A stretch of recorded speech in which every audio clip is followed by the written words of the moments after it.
Just an amazing woman and my best friend, Leah Molatseli. And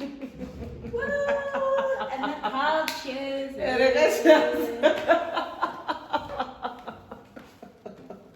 Just to make that. Just warning, PSA.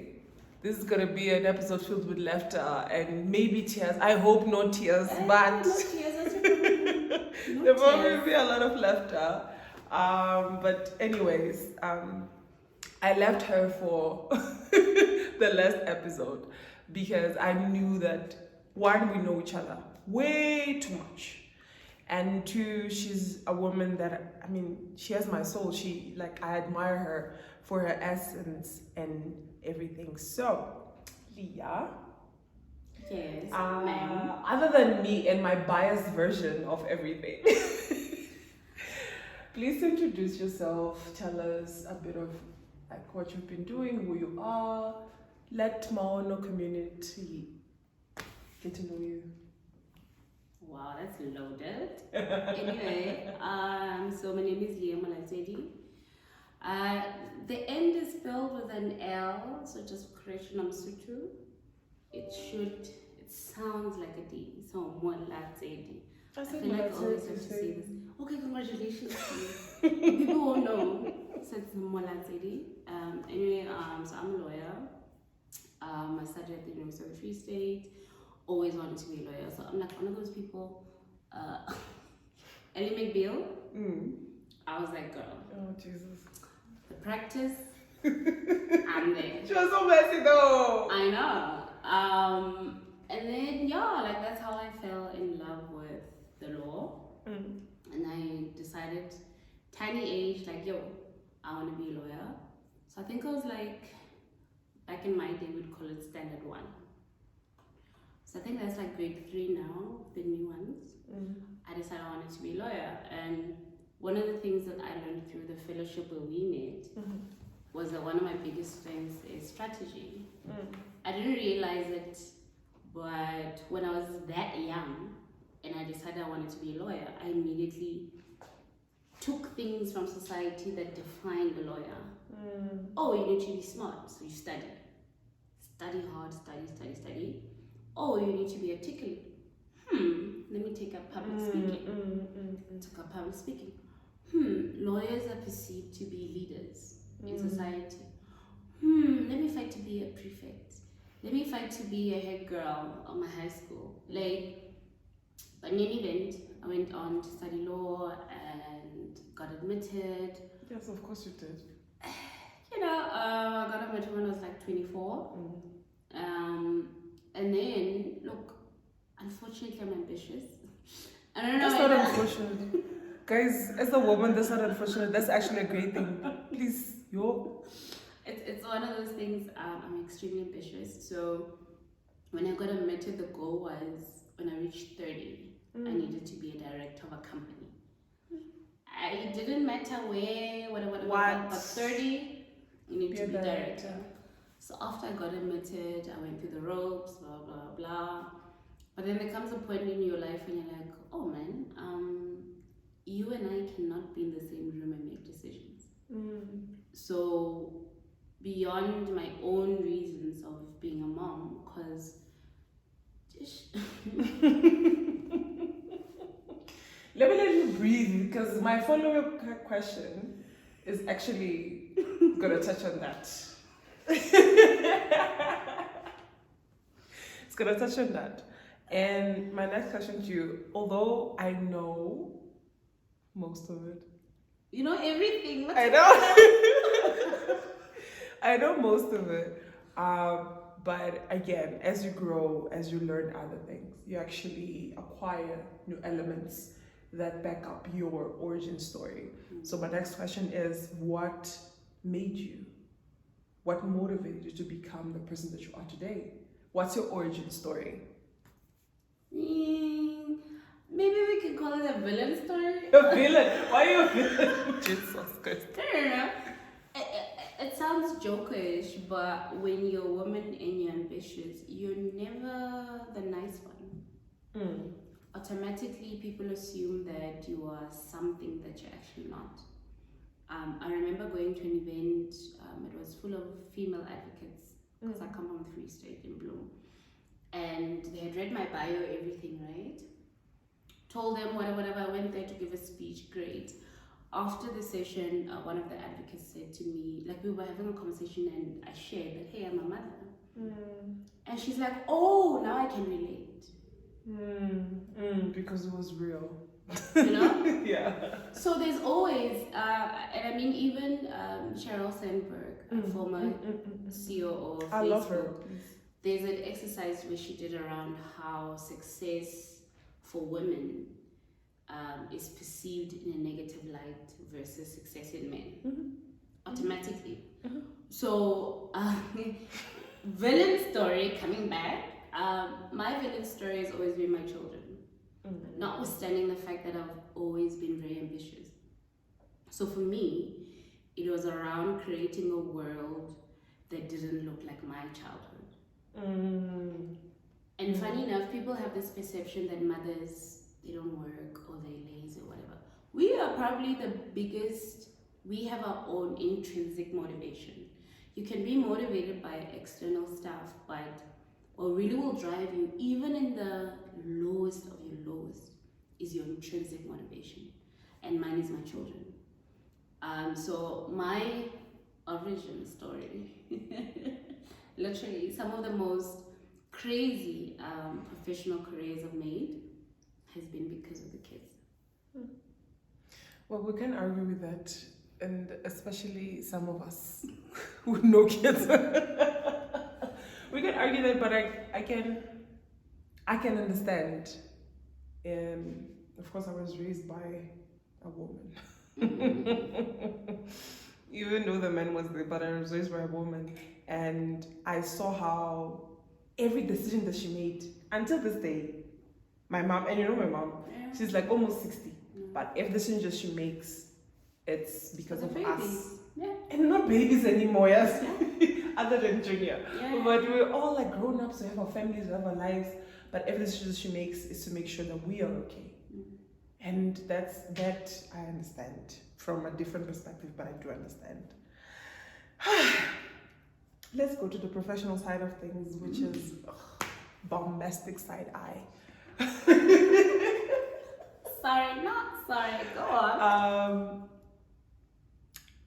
I know that you started working at a very young age, just like me, though. But I'm sure that you face challenges, and you still do to this day. But I know it's different. Now you have the knowledge. Now you've been through some shit, and you know how to maneuver. I want to know what challenges you face in the beginning of your career, and how did you overcome it? You know, I call it the triple thread. After all, in South Africa, one, youth, when you're young, you don't know. What are you talking about? You don't know. Two, when you're a woman, it's even worse. You're incompetent. She will be running out, hey, kids, what. So people don't, particularly in our space, that is still predominantly male owned, you know. Then there's the, I don't know how to put it, I would call it the innovator factor. Like whenever you think different, it's either you get people who will support you, get the vision, or you won't. So very young in my career, I've met people who, they could see it. They could see the potential, but instead of nurturing it, they're trying to, you know, like, when you're doing too much, because you're a threat. No, calm down. So very early in my career, I really faced a lot of backlash around what I wanted. I remember at some point in a company that I was working at, they literally made me feel crappy for wanting flexible hours. You know, despite the fact that I wasn't, let's say, a litigation attorney, I didn't need to go to court every day. Mine was literally more offers like lawyer type of work. So I could do it anyway. The important thing was about the output, but they were not thinking in that way. So you get these things where people will see things, and when you try and bring change, and they come at you sideways. So it was very hard, and never mind the fact that I'm actually very socially awkward. People don't believe this. I don't believe it. I'm very socially awkward. Guys, I'm production, I'm everything, so please, excuse me. I forgot to turn the ring light on. I'm very socially awkward. So most of my moments from a professional perspective, especially when I was younger, was being able to separate, being able to put myself out there and not compromising who I think I am. And that was very hard because now you have to put yourself out there. There's this perception that extroverts function better in the workplace because they're out loud, they're outspoken, but that's actually not the case. So there was also that dynamic that I needed to understand also about myself in terms of who am I in a work environment? What can I share? What can I share? How will I bring myself to the table and still deliver within traditional workspaces? In terms of overcoming, tell us, babe. My solution was leaving. At some point you need to decide whether you are going to stay in a situation, fight it out, or just leave, And like I said, my defining point is motherhood. And I needed to decide, okay, if I'm going to be an effective mom, because at some point in my career, my traditional legal career, I was leaving the house when the children were asleep. I was coming back and they were asleep. I was back home on weekends, but I was tired. To be with them, yeah. And it does not make sense. So I needed to decide, is it worth it? Because I've always said, as a woman, especially if you're a mom or whatever, if you're going to make career decisions, if you're going to be away from your children, it needs to be worth it. It needs to, and I'm not even talking from a monetary perspective. Yeah, that's great, because obviously it helps sustain them, keep them alive, but it needs to be worth it. You need to feel like you're actually fulfilling something within you. So I made the jump and I'm like, I'm okay.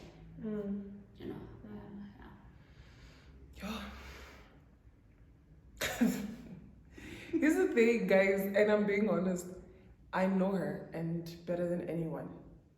But every time she tells a story, it's new for me. Even though it's not, I don't know if it makes sense. It's new. It's like I'm hearing it for the first time, but I'm not.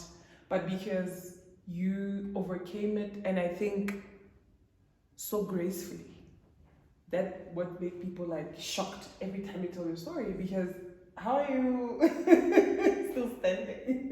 How are you looking cute? How are you looking cute? How are you still making moves when everything in your life was like, it's a no for me? Yeah. So, who's your biggest female inspiration? She's the many. Because I don't believe in one singular person. Because the thing, and especially that's sometimes the fear for me, like when I get an inbox, oh, hey Leah, I saw you here, I want to do this or whatever. Like, the fear has always been idolizing people, because people are humans. Me too, I'm human, I'm gonna mess up. I may not even, I'll see your DM, but I'll not be in the right mental state to listen to it or to hear you out or to provide guidance. That's being human. And the fear around that is that when you idolize a particular person, you actually open yourself up to messing up your own dreams, because when you idolize, you make it personal. You make it personal. You internalize it, right? So I generally don't have one specific person, but there are always people in my life who the universe brings to the fore at every single turn, and I don't know how to explain it, or maybe, and that is why, like, if someone's listening, they're young in their career, talk. The reason why maybe like my Twitter is not that big, but like it sort of grew or whatever it is, or even LinkedIn, was because I was actually sharing the journey. And you'd be surprised at how much through you sharing you actually get to learn. One, from other people, but also you found your tribe. When you're a loner like me, listen, legal tech, when I started late 2016, early 2017, it wasn't as, not to say that it's big now, we're actually still at our very infant stage in South Africa and on the continent. But I was one of the few who actually saw how tech could change things for the industry, how tech could transform how lawyers do law. And when you're there fighting for your life in Bloemfontein, alone, much love, Bloom. It can be lonely. But because of sharing the journey online, I found incredible people. So mine is not to say, and I don't even want to single people out, because now some of them will feel like left out. Sure, but when me, I saw you there. Like, but there have been key people, and by the way, it's not also around me knowing them personally. Some of the greatest relationships that I have are people who either reached out or I reached out to them to say, hey, I'm in a fix, I need this, or I'm working on this thing, I want to hear your thoughts on it. You don't know them, you literally don't know them from a bar of soap, but you literally DMs, Twitter, LinkedIn, or not Facebook, please. Ish, guys, leave Facebook alone. Facebook. But you're literally reaching out in a DM and saying, hey, I'm facing this particular challenge and I need XYZ. And you'll be shocked at how people will actually come through. Or maybe it's because of the community that I'm in. But legal technology, the community is so welcoming. It's unlike the traditional space, because the traditional legal space is very competitive. It's very competitive. Don't you feel like legal tech is kind of a niche still? It is. It's very niche. At least in Africa. I'm not talking about the rest of the world, because we've seen things happen. Yeah, in Chicago, whatever. But here, don't you think it's still a niche? It's still a bit niche.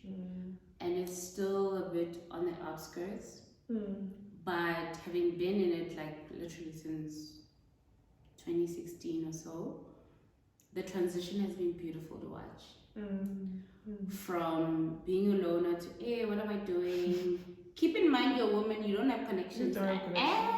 So you're also navigating that space, but the transition has been beautiful, one, from a startup ecosystem perspective.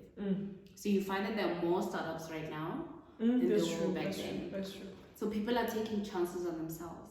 They're taking chances on the ideas that they believe in. You get ecosystem builders specific to us. Not just a tech thing, like tech is happening. No. Tech for us, tech for law. Figuring out what are the best things to build for us, you know? Before you continue, please define, because I feel like a lot of people, even whatever, in my own circles, which have nothing to do with your industry, but in my own circles, people have asked me, what's legal tech? And now I give them my description according to what I understand, yes? Yeah. But of course, they never trust me, because like, what do you say? Sure. So please define to people, what's legal tech? Okay. There's actually a whole debate around this in our space. Yeah. Traditionally, legal tech was known and has the distinction because you get legal technology, you get law tech. So traditionally, legal technology was defined as tech solutions or tech services, whatever it is, but tech things that actually help lawyers deliver legal services, right? And then you would have law tech, which was more around the access to justice space. So that would be around technologies that help normal people get access to legal services. You know, so it wasn't directed to the legal market, as in like lawyers. No, it right? was more for the people. But how I see it is encompassing both. That legal technology actually has to do with technology that helps legal users get access to legal services. So it doesn't matter who you are, whether you are a lawyer, whether you are end user, you know, you need access to the court system or access to literally, how do I draft a contract to your startup? Yeah. How do I draft and a we contract? do need those. You know, how do I understand this legal term? You're a lawyer. How do I do better so that I can service more people within a short time period? You know, yeah. Okay, guys, you got it. Stop asking me. We all understood it now. The next session is quite. You might want to take a sip because it's a bit of a personal question. Okay. It's Coke. It's Coca-Cola, guys. Please. I'm sure, because I know this, at some point in your career, you felt discouraged. What kept you going?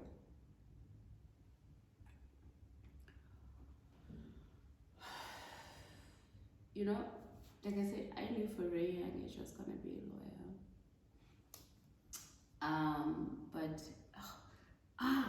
There's a movie, August Rush. Oh, I know the movie. I like it actually. That boy, whatever, his parents are musicians, blah blah. But there's this scene where he goes to church. He's drawn by the music, and the church choir is singing something. I can't sing, so I'm not gonna sing it. Believe her. Can't sing. But there's a line that says, "Sometimes you need to dream a different dream." And so for me, in as much as when I was young, that was the goal, but you have to continue reinventing yourself, dreaming new things. Just because you see your world shifting into one thing does not mean that that's it. So for me, the foundation is the children, what keeps me going. That's it. Because I understand, because they only have me, that if I don't work, we're all hungry. We're all there by Sasa together fetching grants. You understand? And that's not the life that I want for them. I truly don't want that life for them. But the second layer around it is the dream. And my dream has evolved across the years. Initially it was the lawyer.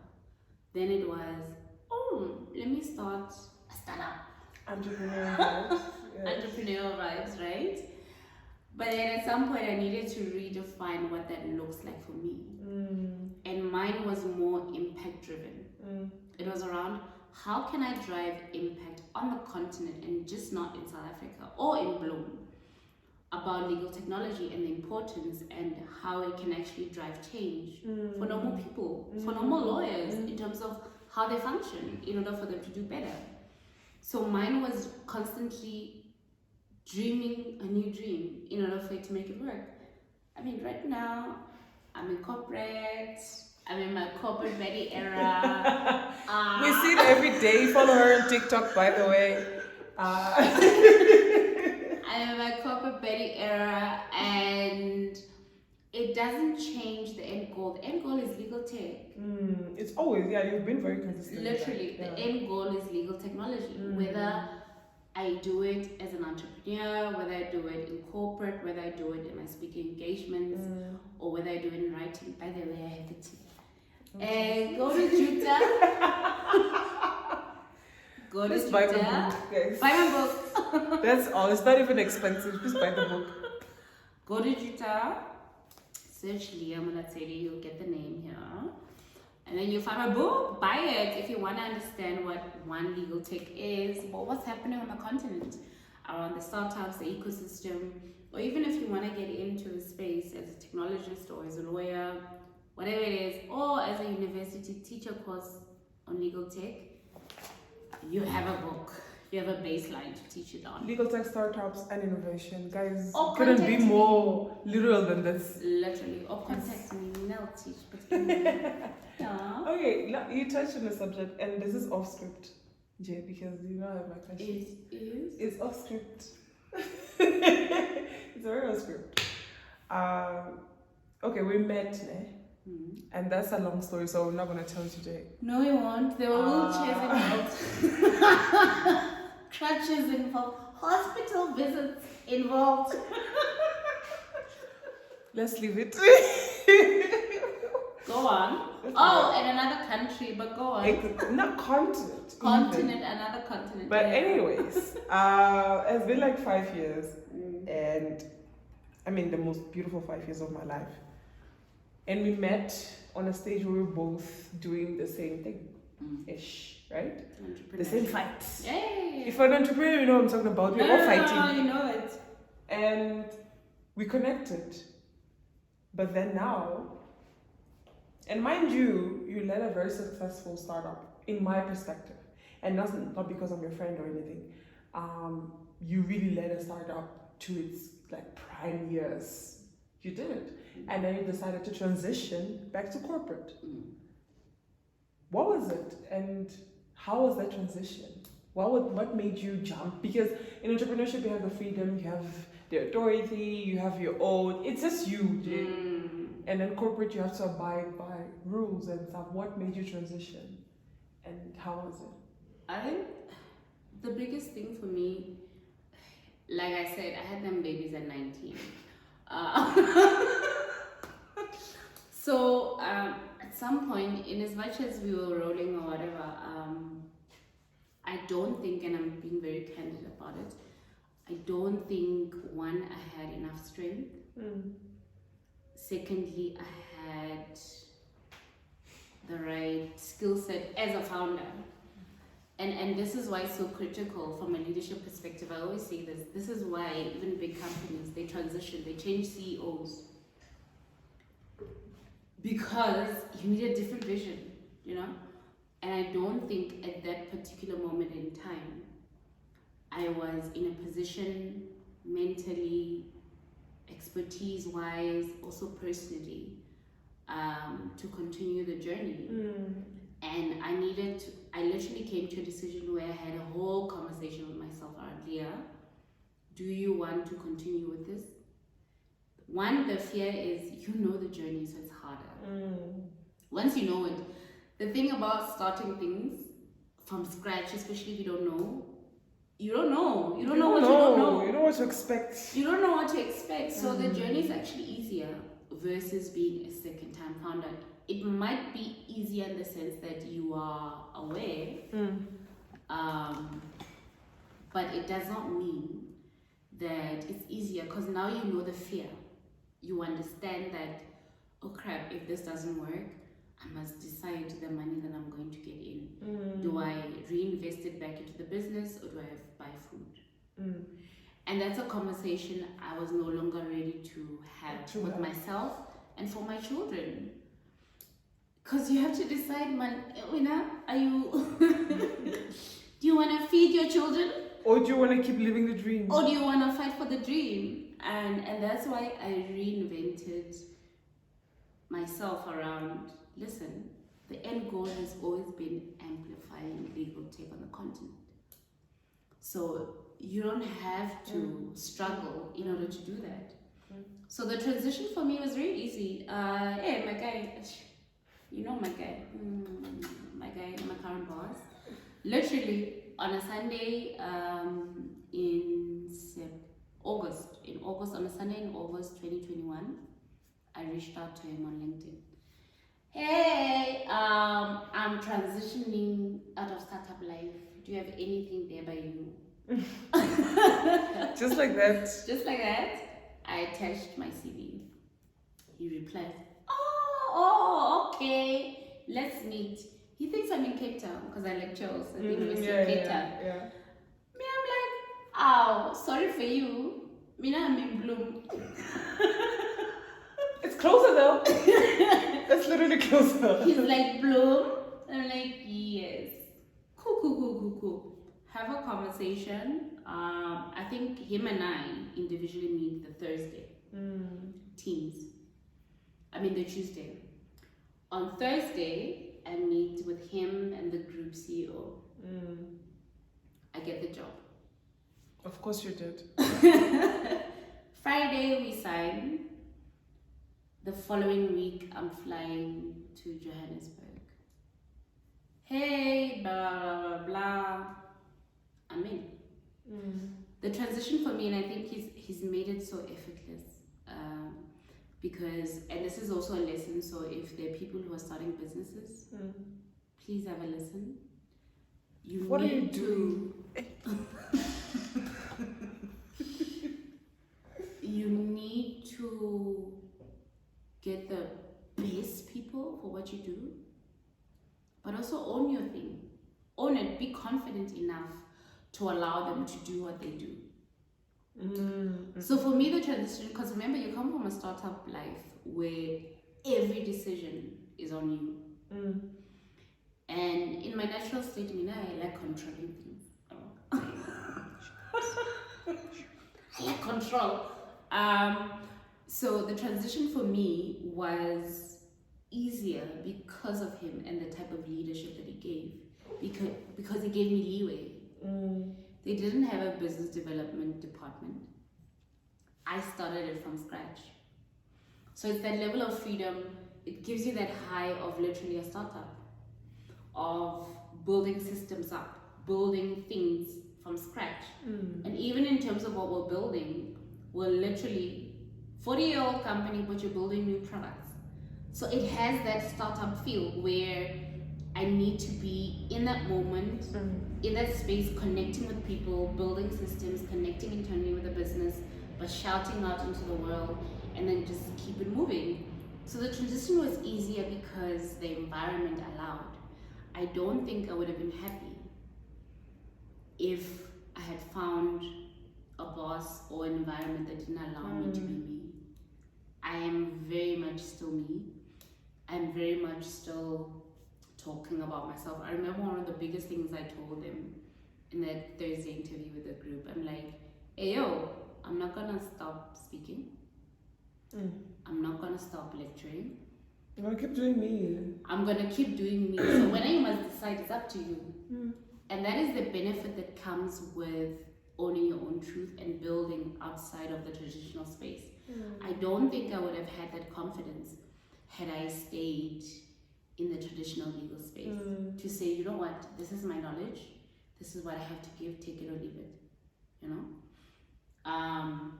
and they trusted it. And also it's about articulating your value.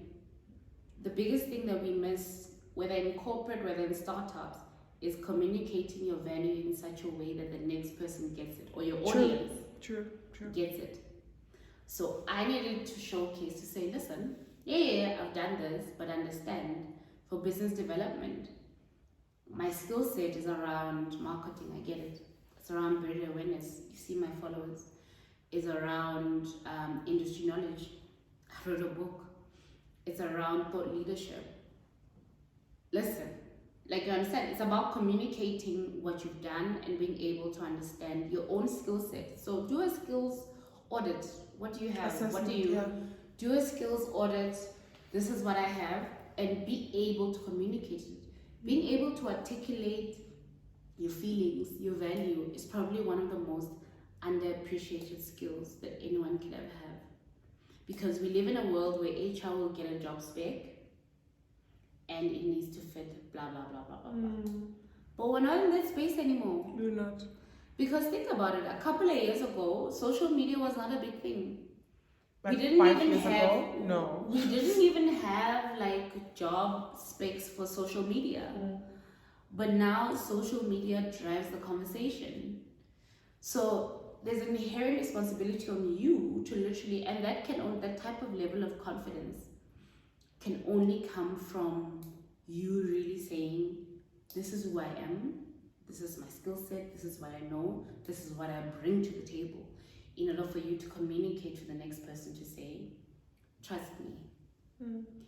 And it is because of that level of trust that I think the transition from entrepreneurship to corporate actually worked for me, because he's like, oh, do you, and I'm like, yeah, great, I'll do me, you know. And also part of it, I think, okay, to kind of sum up what you said, is keep learning. Agreed. I don't think you have learned enough. No, you never learn enough. Whenever you think you've learned enough, you haven't. And I'm not talking about painful life lessons. That's not what I'm talking about.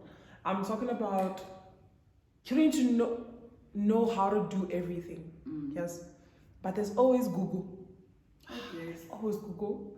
And as you grow as a professional, you build a network. And that network is also part of your... It's really knowledge base. Exactly. It's a knowledge Thank base. you. So keep learning. Don't limit yourself to, I am ABC.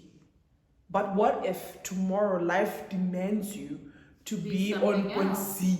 Yeah. What are you going to do? Because you didn't just keep learning, keep listening to podcasts. I know it seems very hyped up, but there are really good podcasts out there. Listen to podcasts, including ours. Read books. Yeah. Personally, including mine. Go. Personally, I prefer like ebooks because it's on your phone and you're always on your phone. Personally, I prefer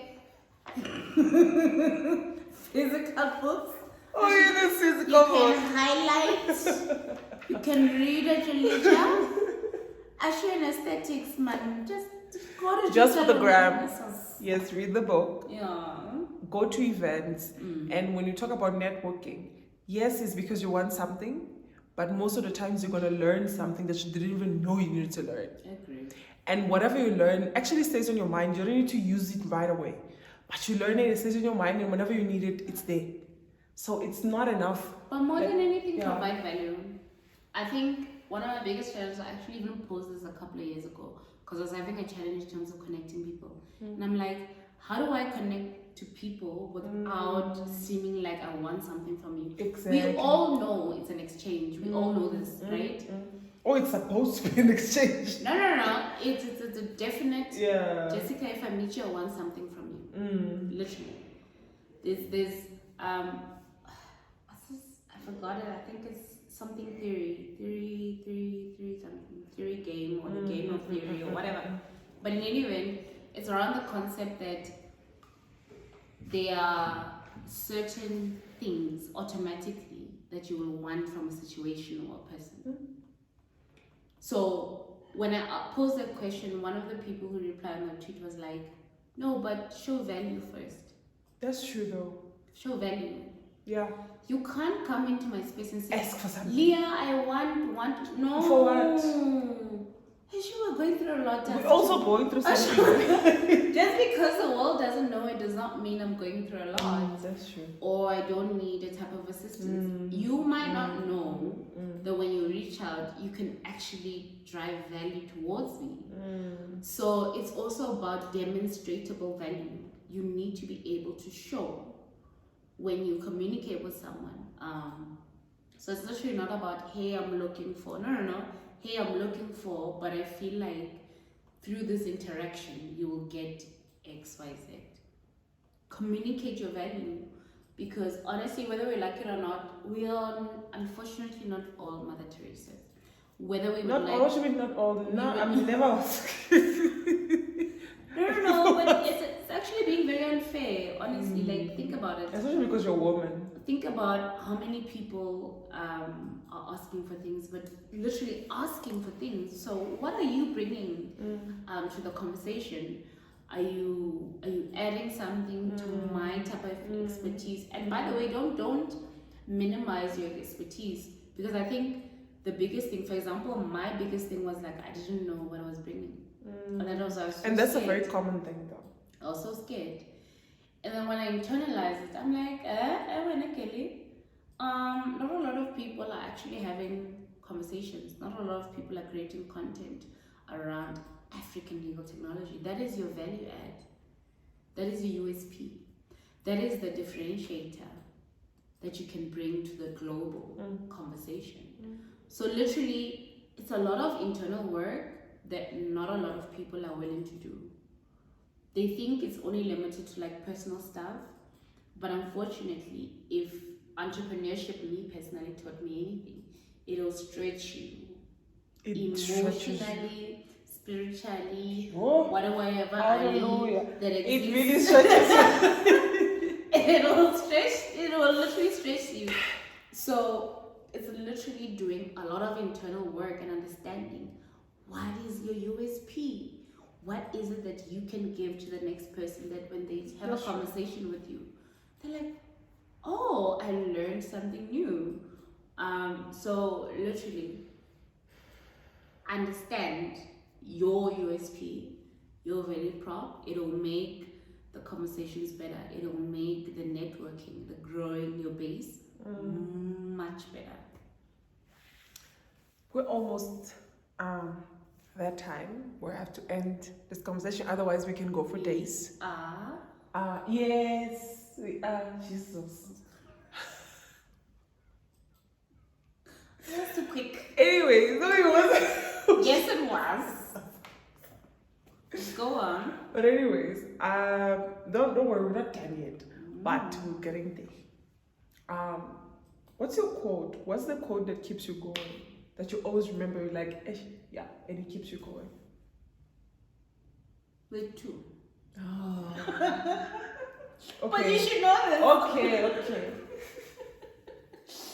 I think one is from I forget the dude, something Seymour. He's an actor, one of the older Black American actors. There's a quote around, "You are who you choose to be." Say it to them. You are who you choose to be. And I say this as the ambassador of transition. Yes, queen. No, literally, I've transitioned from teen mom to lawyer to legal tech startup to unemployed hand to abused hand, corporate hand, to now corporate hand. Yeah. The power of literally any day you can. You're not a tree, man. You can decide. You can decide, and I think the biggest thing for me is around understanding that you are not confined by literally what society thinks of you. If I decide today, Nina, I'm going to be a makeup influencer or designer, I'm going to be it. I'll support you. And whether you are traumatized to it, it's your problem. It's not a Leah problem. Don't make it mine. Because that's who I am in that particular moment. Yeah. So that always rings true to me around you are who you choose to be. Like you have different versions. Guys, different versions. And I think we had this conversation. I don't know when, but we have a lot of conversations. Okay. But one of the conversations was about, I don't know who pissed me off, but I was like, I am not obliged to be who you want me to be. And I am free enough, thanks to Jesus. Hallelujah. But thanks to Jesus, I can change. And changing your mind, changing your dreams, changing whatever you want to change about yourself or yourself, it's nothing to do with anyone. Rebrand. It's you. It's a you journey. Nobody's gonna go get in with you in that coffin. It's gonna be you alone. And whenever you face God or whoever you believe in, it's gonna be you. It's not gonna be us. Hey, because Leah said no. You can be here to support me, or you can be here to help me. If you're here for any other reason, I don't need you. So change as many times as you think you should change. Create different versions of yourself, and you'll be amazed at how many versions of yourself you can get to meet. That's the fun of life. Because if you're the same person from day 1 to day 100, what's the fun? Agree. No, I have to agree. Yeah. So the second one, her name is long. I forget it. No. But I think Nelson Mandela also says something around it. It's around that concept of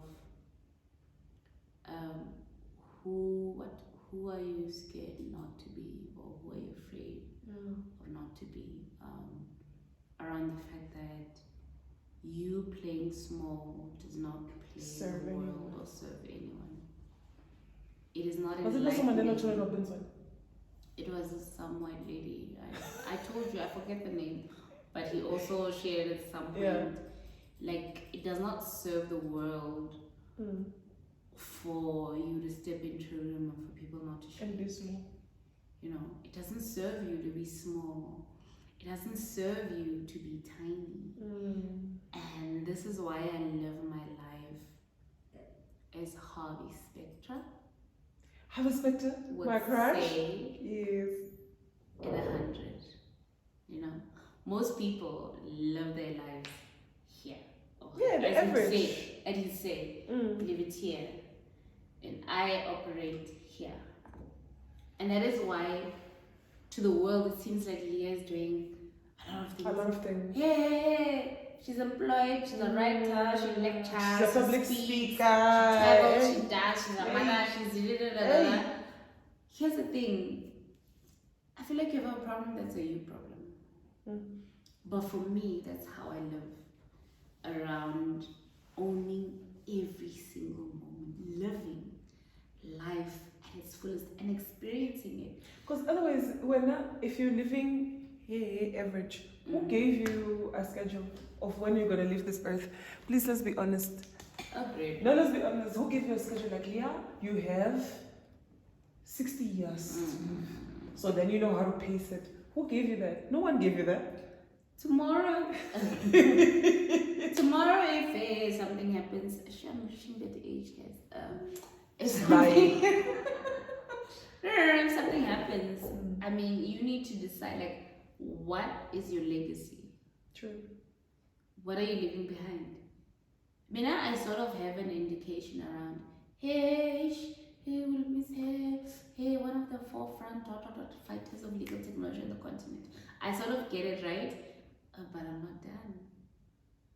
They think I am. That's powerful. I'm not done. But I'm not. Because that is not my life. It's just the beginning. It's just the beginning. For me. Because I understand my potential. It does not mean that what I have today is okay for me. It's comfortable, but it doesn't mean it's enough. And you can't tell me tomorrow that, hey, Leah, you need to... No. Like I said, it's a you problem. People's perceptions and opinions is not a you problem. It's a them problem. Please take note. Always. I've had many different faces, and right now people are probably all seeing the corporate baddie vibes. And shit, dress up, whatever. I'm going through my ditzy phase. Oh, I'm looking cute today. So what? It's a Leah thing, and it's okay. And the problem is a lot of people meet you at a certain snapshot of your life. You understand? So they meet you at, let's say, your ditzy stage. Like right now, I'm in my corporate baddie phase. They see you're beautiful, you like seeing things, you like nice things, and they think, you don't have a brain. Okay, congratulations to you, but that's not me. It'll never be me. So for me, it's literally constantly reinventing yourself.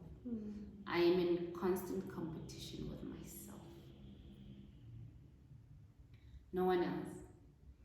And that's probably why I'll beat the rest. It's a non-conversation. It's literally a me thing.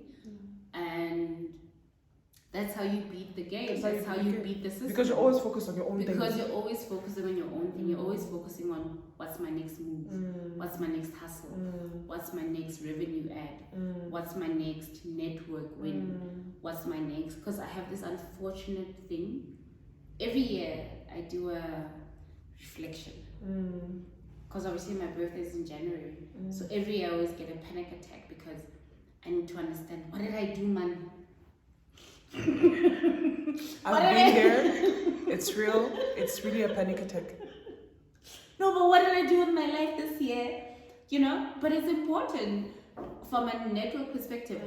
Did you get out of your comfort zone? Did you get to meet other people?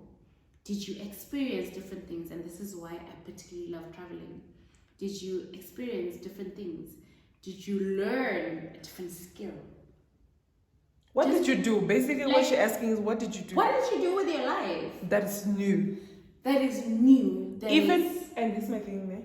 Guys, it doesn't have to be something spectacular. And no, it doesn't be to pay internship at Google.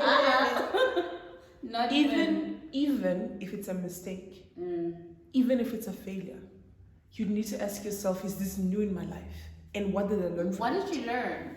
That's all. It's the learning. It doesn't need to be something shiny and beautiful that everyone can applaud. You cannot move from one stage to the next without understanding. Exactly. So for me, literally, December, it's groove time for most people, but for me, a lot of it has to do with a lot of reflection around how have I grown, how have I moved, what tables did I shake. But we also groove, guys. You please, not boring. Me, I like chaos. Yeah. What corporate tables did I move? What impression did I make? What new valuable connection did I create in order to get me to the next level? Because it can't be. Here's the thing: you always struggle, Jessica. You always struggle, and people forget that. They think when they have money or when they have a certain social status that they won't struggle or they won't have stress. You always have stress. It doesn't matter where you are. But it's the type of stress that you want to have. Different levels, different devils. Exactly. So for me, it's around, it cannot be that I am in April 2023 and I'm still having the same stress that I had in April 2022, 2021. No. It must be different, you understand? So you must evolve. Yeah. And that's how I know, in as much as you'll see external stuff, but also in that type of stress, that's how I know that I've evolved. Because my level of stress is different from the previous time. You know, I talk a lot, let me keep quiet. As if that was a surprise, it wasn't. We go through load shedding talking, guys. Yeah. By the way. Okay, ping pong questions. Don't give me context. No. Don't give me background. It's just a no answer. for me. I don't care. 1. Are you ready? No, but go on. Go on. Okay, 3 things that you're grateful for. Don't give me background, just give me 3 things that you're grateful for.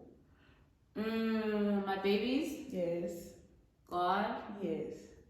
And we have a new man now.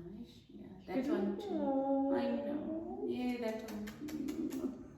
Okay, whatever. Yeah. If you could have dinner with a woman that you admire, who would it be? Oprah. Yes, of course. It goes without saying. Okay. She might fight to If you could have a 30-minute consultation.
Just talk to her. Lindy, you're being nominated. Given a chance months. You're being nominated for the next Maono chats. Yeah. Yeah? Yes, ma'am. This is so awkward. Because afterwards it's like... Bestie. Don't tell them, Mona. Okay. They know. Like, she's literally part of me. Do. But, thank you. I always share with the women that has been on this channel something that I admire about them or something that I love about them. With you is kind of different. It's a bitch.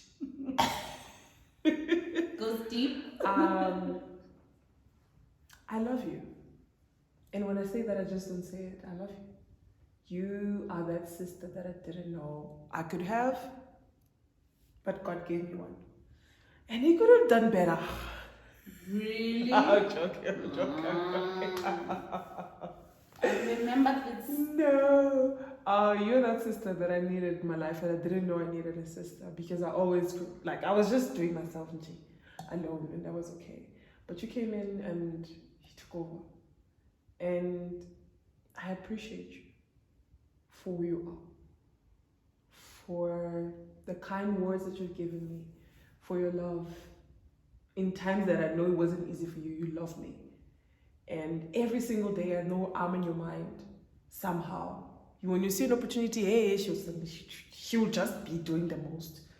Because she I don't know, she's like a superstar. I don't know why. But she's always like, no, we must. And that's so funny. At the same time, like, nostalgic to me. And I appreciate it every single day. I love you. And thank you for being here. And for ending the season on a high note. Now I can give hugs because we're all We here. can. Oh, I didn't know we were allowed to be physical. Thank you. Unless you want to say something else. But I don't think you want to say something. No, it's okay. I've said a lot tonight. Okay, thank you. It's fun. I really survived. Oh, guys, this was the 5th episode of Maono Chats, the first season, to start Q1. This is Q2, and we're going to come back with season 2. Season 2 is going to be more about personal development. It's going to be more personal. It's going to be more deep. So if you're with us, stay with us. If you're not, you should probably join us. Subscribe. Subscribe. I've been sharing too many times. Unsubscribe, guys. Okay, go on. I think this for me was a season of growth and also acknowledging the person that I am, the woman that I am. I'm here trying to create a platform for women to own their narratives. And I was forced during this period to own my own narrative. That wasn't easy. It's not easy. I'm still doing that. And I'm proud of myself. Every single day, I wake up, owning my narrative is just hard. Sometimes it's shameful because I'm not where I think I should be. But because of women like her, women that I've interviewed on this channel, I won't let it go. I won't give up. I'll own my narrative. Hey guys, things are hard. I'll let you know. Hey guys, things are messy. I will let you know. Because here's the thing about owning your narrative. It's not about the shiny, beautiful moments. It's about the down, hey, I want to give up moments. Those are the moments you need to own because they're part of you. And you make them powerful by just saying that's what you're going through. So thank you for sticking, for subscribing, for commenting, for sharing all these 5 episodes of Maono. Best believe next week there's going to be a new episode and a new season.